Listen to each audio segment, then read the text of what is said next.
Good day, podcast community. PeteKane here, Podcast Pete, and certified lifestyle coach. And we have a special guest who has a coaching journey, an author journey, and we get a chance to get to know Greg more.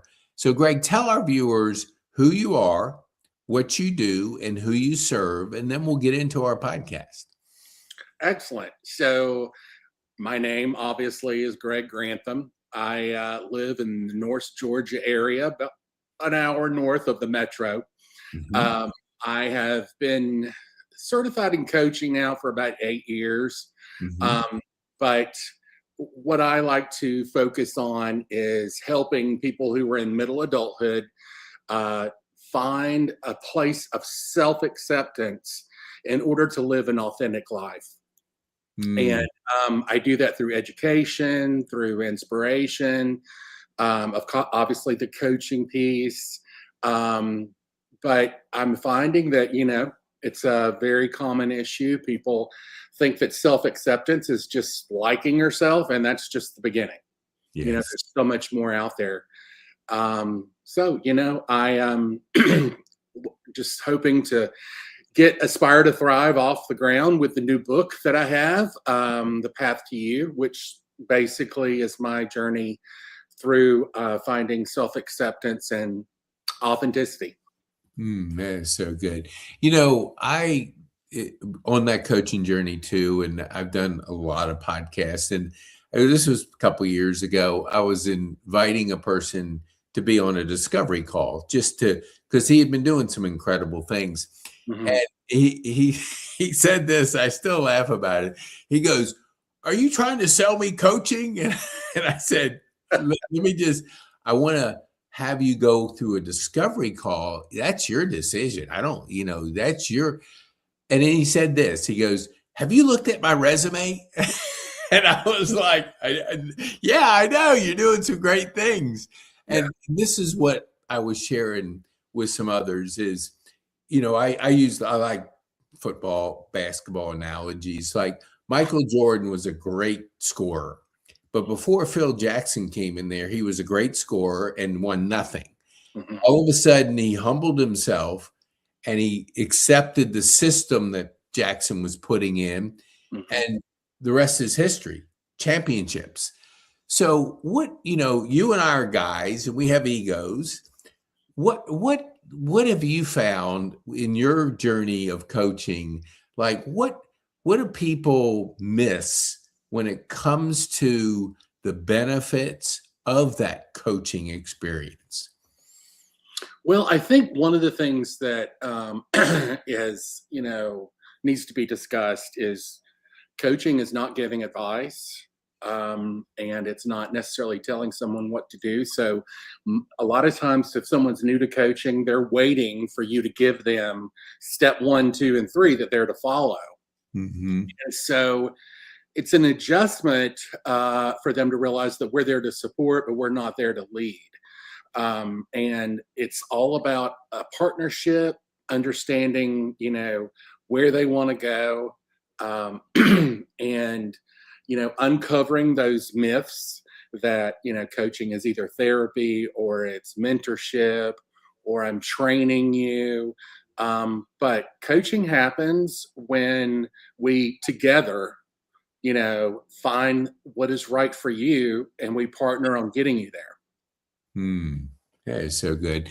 A lot of people think about writing a book, and I would share with people. I lived in a senior community, and the thing that would break my heart is that people would take a book to their grave.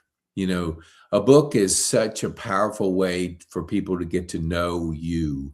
So tell us, like, when in the path to you, what was the hardest thing that you had to face getting that book out?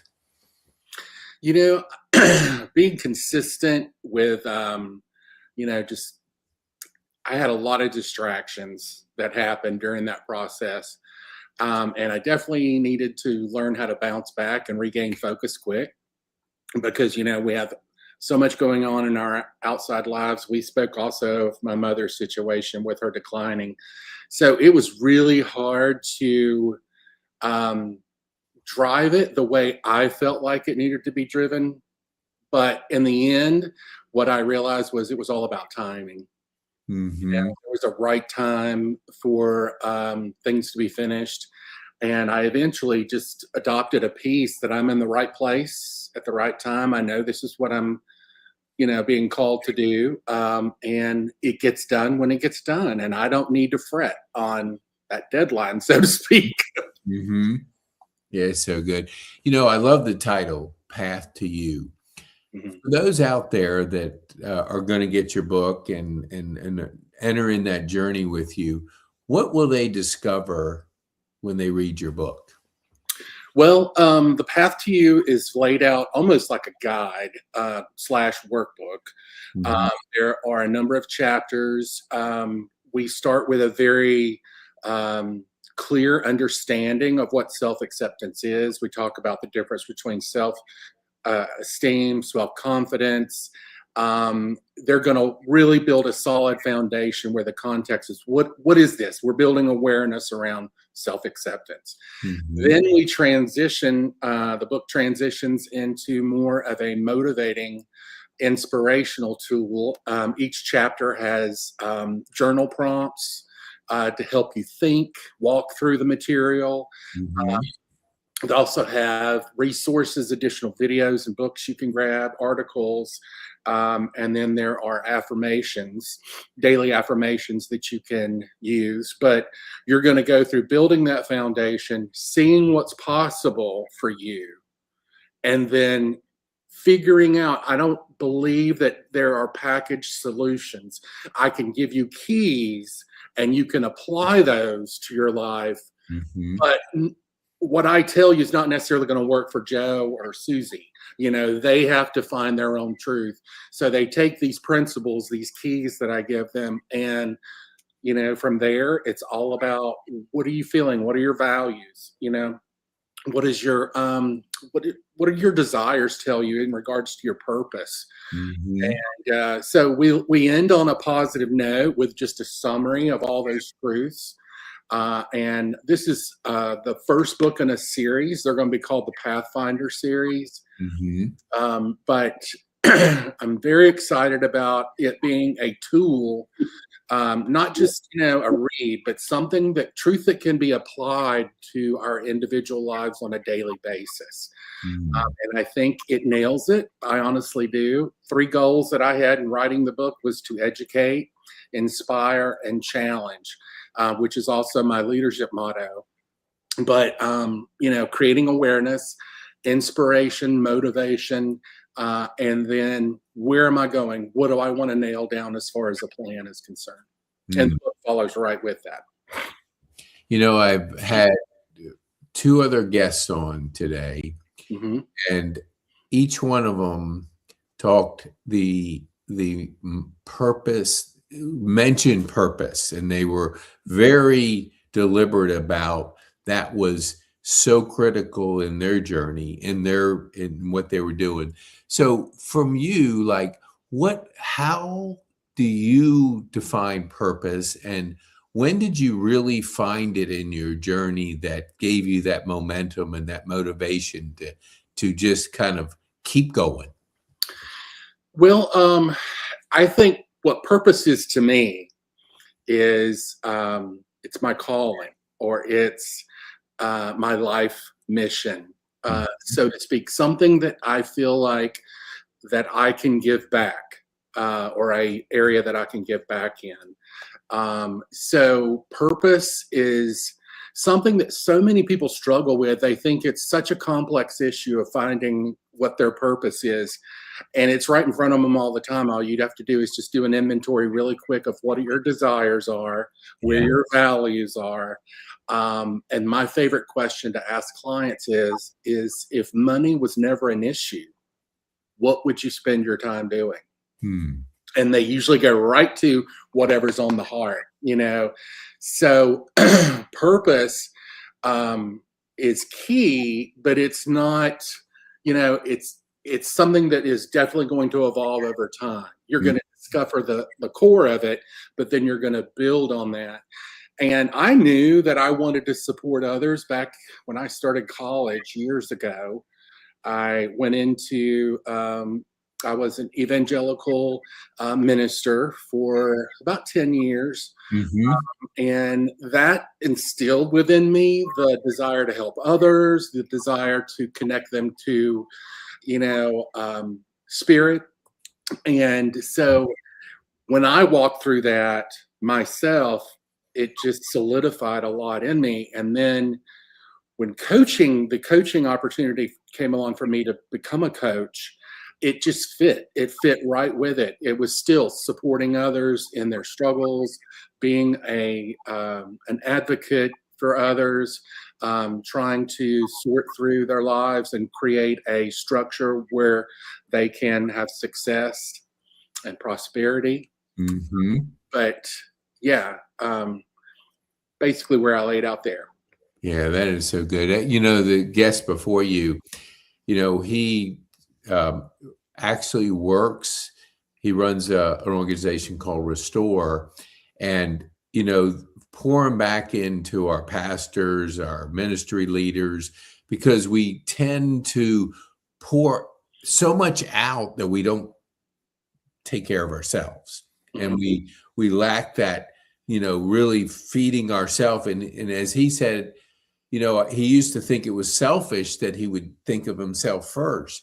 How do you, because we do see a lot of burnout in our pastor community, our ministry. How did you handle that journey? Because you're always serving, you're always giving, and but we got to take care of Greg. Like, when did that happen, that you kind of flipped that and went on a better path of really serving others, but serving Greg?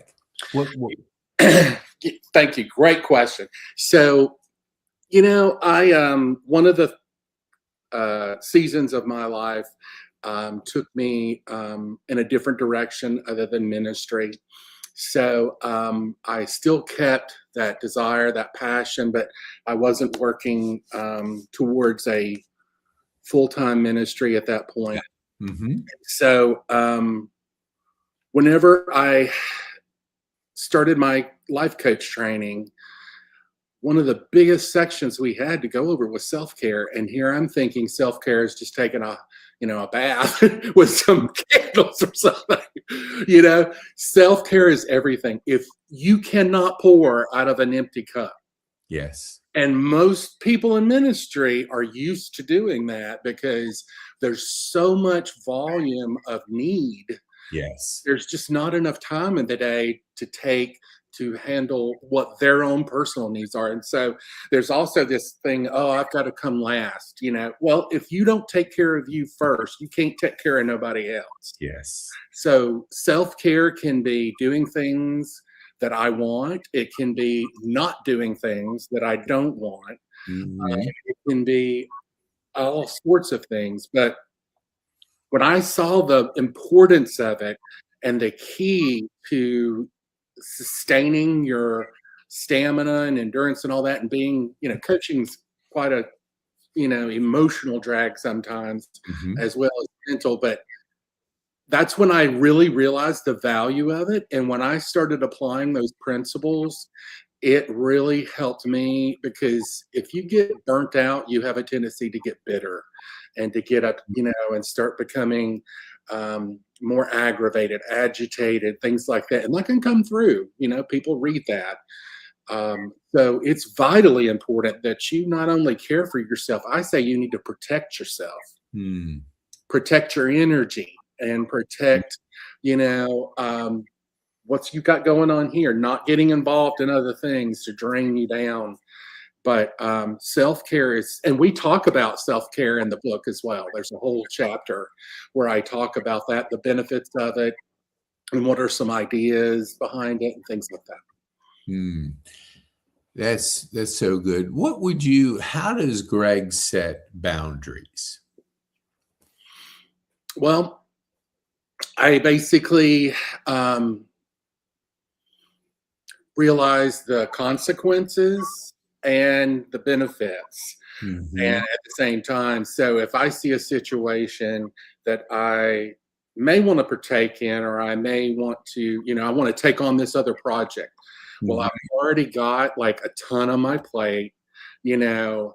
So why would I want to take on something else? There's a time that I can do that later, but it's all about managing what you know you can do and what you have in you to do, where your energy levels are.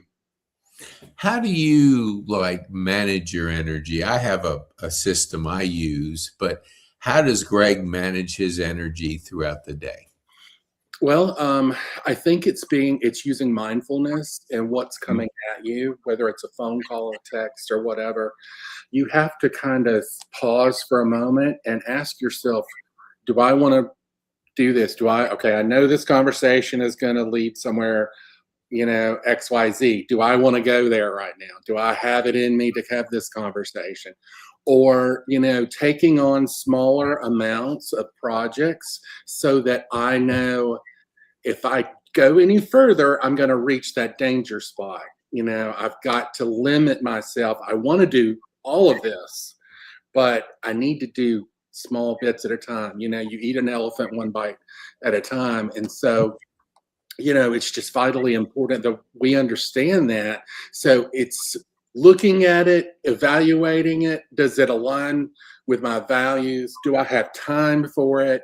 And how much do I want to devote to this? Am I ready? Because if I've got 6, 7 things already on my plate, I'm not going to be effective at any of those projects. I'm going to kind of keep weakening my potency. So, realizing this is the ultimate goal.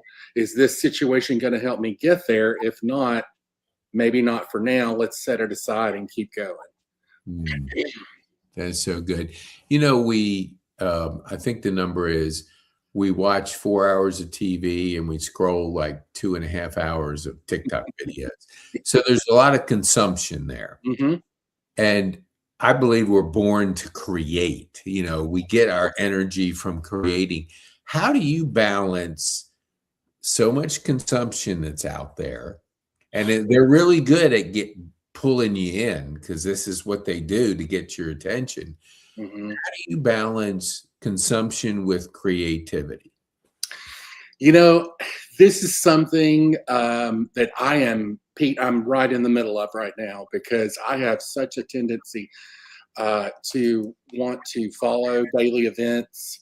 And if you're not careful where you're getting your information from, it can just be a string of negativity, you know. Mhm. And so, what I've had to do is I've had to literally put myself on a social media diet to Mhm. where, okay, I'm going to allow myself the next 30 minutes, to go through and, return messages, see what's out there. But if I did not set a timer or literally set my watch or something, or think, noticing the time and give myself 30 minutes, Yeah, I'll sit there and just fall into the hole. And yeah, before you know it, it's 3 hours later and I've been in a TikTok hole forever.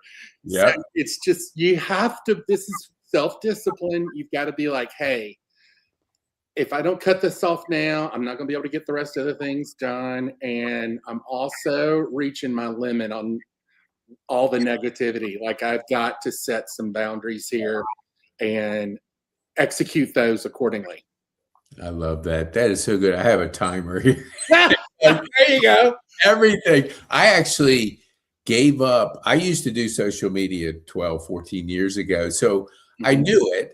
But when I had the stroke, I needed to rebuild like pathways. And Yep. that is not, you can get, you either like it, comment, share it. So there's a lot of judgment there. And so Mhm. it's not social media, it's just media. So so I've limited, and I was talking to a friend of mine, and I don't do any social media. I'll get on LinkedIn I'll set a timer of 5 minutes, and I just get on there, invite people to be on, and I don't do any scrolling. And my brain is so much more healthier than it ever was because I don't you know, Mhm. fall into that Mhm. trap.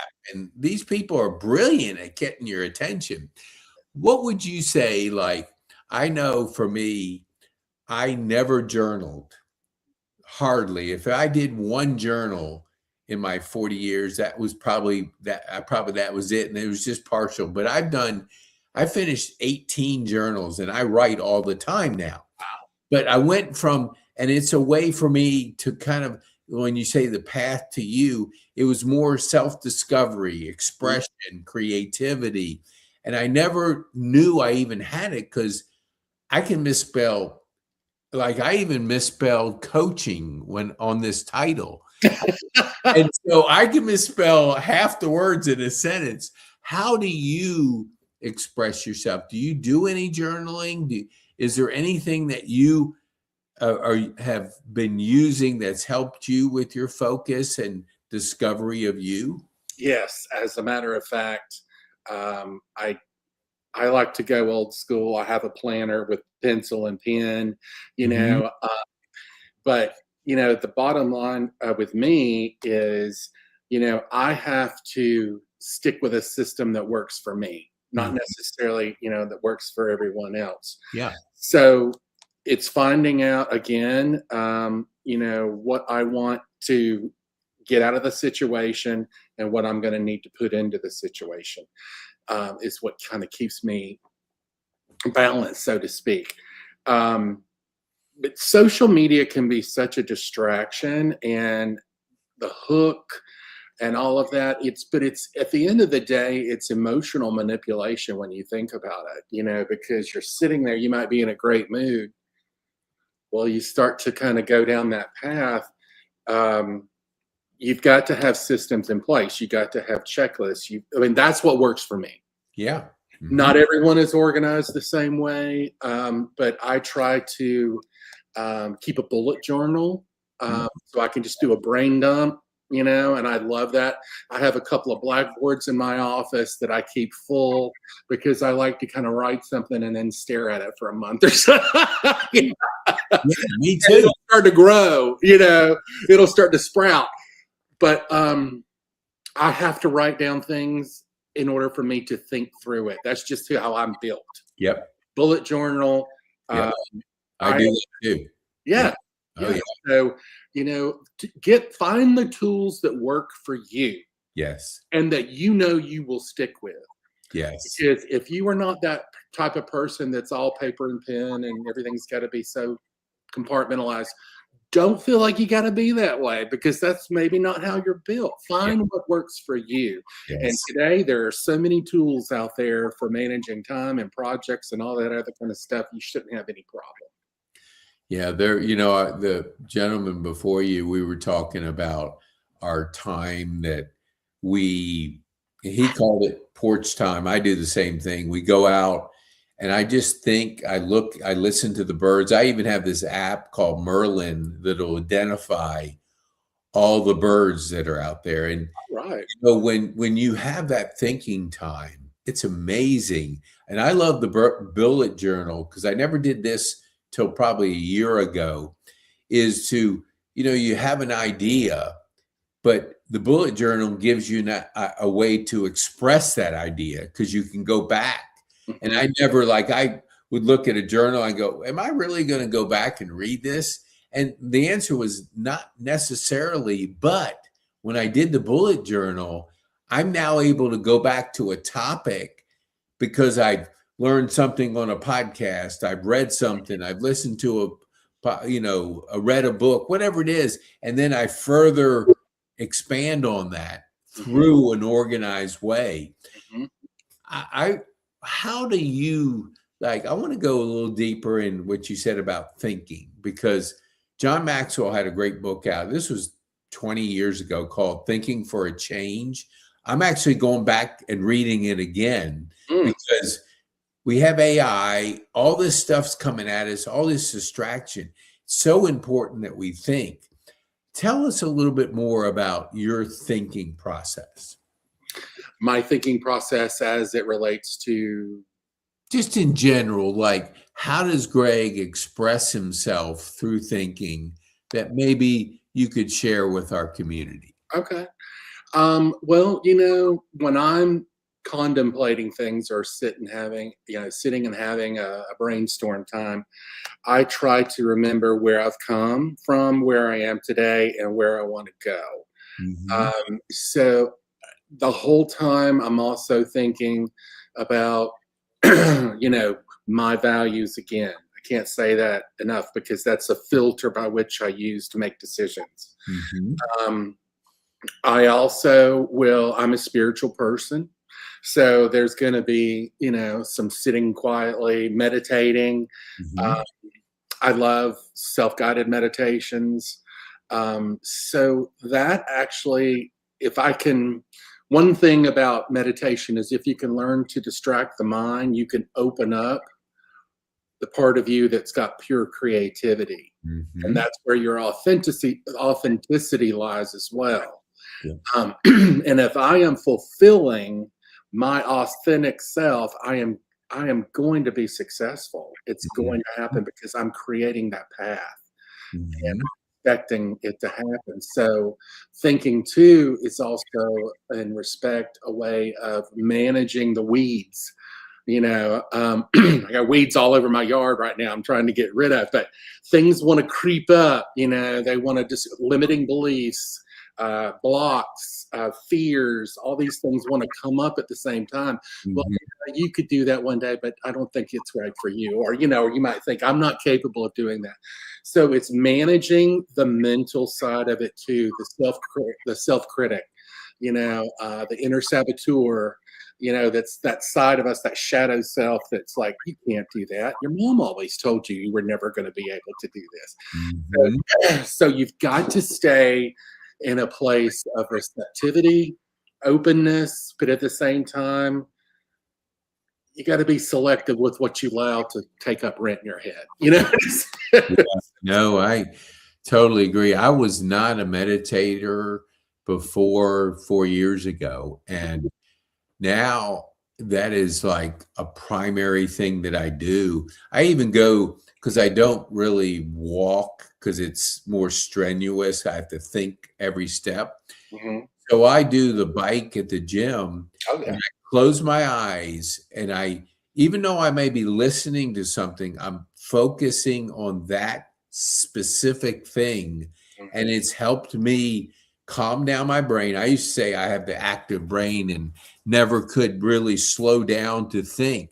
Yep. What do you think when we see like just people in general, we take physical showers, we want to get clean, but we don't take those mental showers. Like, we're just not working on this. How are you approaching the mental shower part of your day? Are you doing anything routine wise, system wise? Do you do anything to keep this thing, fresh and clean and growing? I do. Um, I have a routine that requires me to meditate briefly in the morning and before I go to bed at night. Mm. Mhm. So I love my time at night before I go to bed because I usually will turn all the lights off and just sit in the quiet and in the dark and just allow my mind to just empty out. Mhm. And good, something you were saying about with the bike, if you can do an activity that will distract the mind, whether it's a mantra or something like riding a bike or walking. Some people meditate, walk all the time. Just distract the mind. It really helps um, to be able to free the other side that has a tendency to have to take a back seat. Hmm. Yeah, that's so good. I don't know if these numbers are exact, but we have between 12 and 60,000 thoughts that go through our head, and we have to make over 500 decisions on Mhm. a daily basis.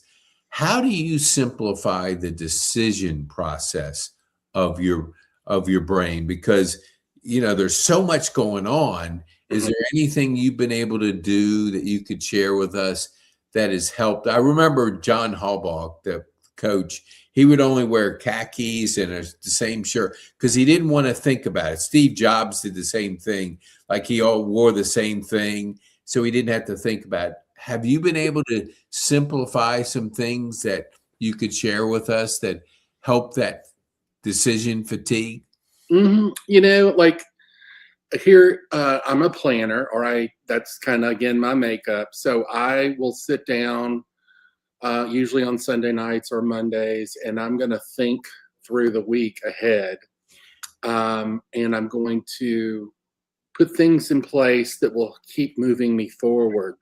I know how I am at getting trapped in the minutia of things, so I have to keep things high level. And as far as decisions are concerned, it's always this is the better prior or higher priority than this. So it's all about looking at what's going to move the needle today, what's Mhm. going to get me further, down the road. Or if my goal is to sell books, will this sell a book? Will this sell a book today, or will this get me a client? So it's easy to kind of sort through and look at the value of the information I'm processing first, and Mhm. then keeping a portion of the day for those tasks that are just routine. I'm trying to learn AI now to where I can have a lot of these little basic admin tasks off my plate. Mhm. And if you have also tools that will help you, let's say you've got to post to social media, having that there to help you schedule it and everything like that. But it's yeah, it's all about staying clear, staying Mhm. focused. Also, um, I've been trying. I've been on supplements now for quite a few months, a mushroom supplement combo, and it really does help me in my clarity of thought. It keeps me sharp. Um, I've definitely noticed a difference in using those or drinking mushroom coffee. Um, so, That is great. Because I was in Greenville. I stayed at my nephew and his family, and so she's a mushroom coffee drinker, and oh yeah. yeah, and so I've heard so much about it, and we didn't make a pot, or didn't make it because I get up real early. They made regular coffee.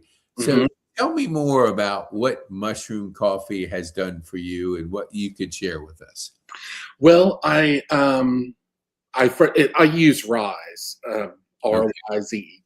So when I first got on, started drinking it, it took about 30 days, and then all of a sudden I started noticing that I was a lot more clear-headed, and I was able to not. I wasn't distracted as quickly. Um, I was just. It made me have clarity of thought. It also there was some benefits with my digestion. So I I'd always heard about lion's mane. I'd always heard about all these others for memory. Um, so before that, there was definitely a period of brain fog that I was going through, and I was Mhm. having some trouble digesting, which this product then promised to take care of those issues. So I was like, I'll give it a try. And I did. And I was impressed with the results, so much that I'm still drinking it. That's been probably 2 years ago. Wow, that's pretty good. I gave up sugar after my stroke, and sugar, social media, TV, and I was giving up everything. Hey, that sounds like a plan, though. Well, the clarity that Yeah. because I'll put a tiny bit of cream in my coffee, but Mhm, I love the flavor of it, the smell of it, and mhm. just not having that craving for sugar. It Yeah. took maybe a couple months to get it out of my system, Mhm. but now I don't, I don't have that. And I Yep. think those sugar highs and lows that you can have can definitely throw off your rhythm and stuff. Mhm. So what would you say, like, what are you most excited about this year? I think, honestly, that we are going to see hope restored in our country and where we're headed. That's one of those spiritual things. I can't give you the details because I don't know, but I have an overwhelming sense that everything's going to be okay. Mm, Um, Yeah, we've got stuff that's going on, all around us, but I feel like change is coming for the positive, Mhm. and I also feel like the circumstances and everything we have gone through may have been destructive in certain areas, but they're gonna work for our favor. Mhm. And I do believe that we're gonna see, strength come back and unity come back in our country, Mhm. because, we have to. I mean, we Yeah. can't house divided against itself cannot stand, and so, I just feel like I'm most excited because I feel the change coming. Just Mhm. gotta endure just a little bit more, but hope is going to be restored. Mm. It's coming, and we're going to see light at the end of the tunnel again. I totally agree with you 1000%. Now, I don't know if you ever remember, this was years ago. There's a TV show, Bewitched, and she would Oh, yeah. wiggle her nose and she'd have that wish. So Yes. 10, you're like bewitched, and you had one wish, and you could wish 10 times more success, and you had to adopt a habit to get that wish. What would it be that what would you wish for, and what would you have to adopt to get there? Mm. So I would say that my wish is, um, for a place of consistency and stability, in all things in my life. Mm, And that would be my wish. And in order to have whatever happens, let it bring consistency, let it bring stability. mhm. Um, and what was the other second part of the What question? what habit would you have to adopt to get you there? Well, I think, just a daily check in with myself on, lunch break or, mid morning, mid afternoon, just to kind of, shut the door, not think about anything, and do a check in with myself, um, to see if I'm on the right track and if I Mhm. need to recalibrate for the day, or, is it working? I love that. Yeah, I love that. I want to be respectful of your time. So tell our view, I have one more question after this. Tell our viewers, one, how can they get your book, and how can they get a hold of you? Okay. So I am on Facebook, Greg Grantham. There are links on there. My website address is also www.aspire, the number two, thrive.net. Uh, Hmm, you can reach me. That website is being currently revamped to okay. include the book. But if you go on my Facebook page, we also have Aspire to Thrive is on all major social media platforms. Um, and you can look, there's links everywhere on that. But I would say Facebook would be the most reliable. Awesome. Awesome. Can you get it on Amazon by any chance? I did not go with Amazon. I'm on Google Play Books. I'm on Oh, Hip. I'm on Gumroad. I'm trying to get with Barnes and Noble. Uh, mhm. yeah. Awesome. Awesome. Mhm. So what would be the one thing you would want our viewers to take home from our time on this podcast? I would say,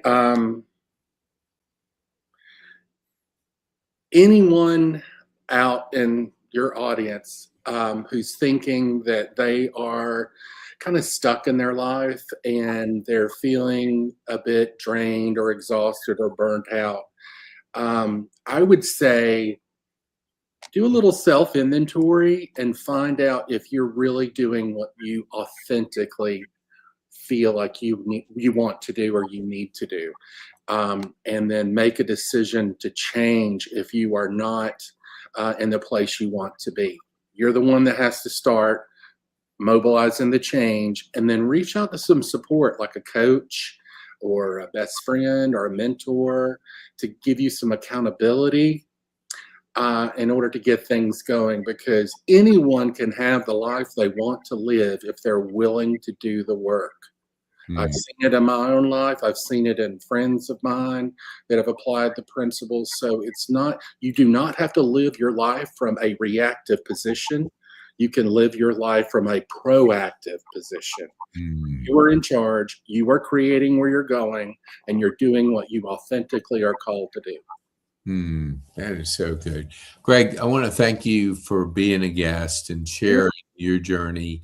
And it's so important that just what you said, that people embrace that, because, there is a lot of craziness out there, and working on ourselves and leaning into ourselves. And I too agree. Coaching is the most wonderful way to really discover what's possible and what the potential person does have. So thanks for writing the book. Yeah. Encourage people to get out there, the path to you, and get Greg's book and share this with people that need to hear from Greg and his message. I appreciate you, Greg. Okay. Thank you.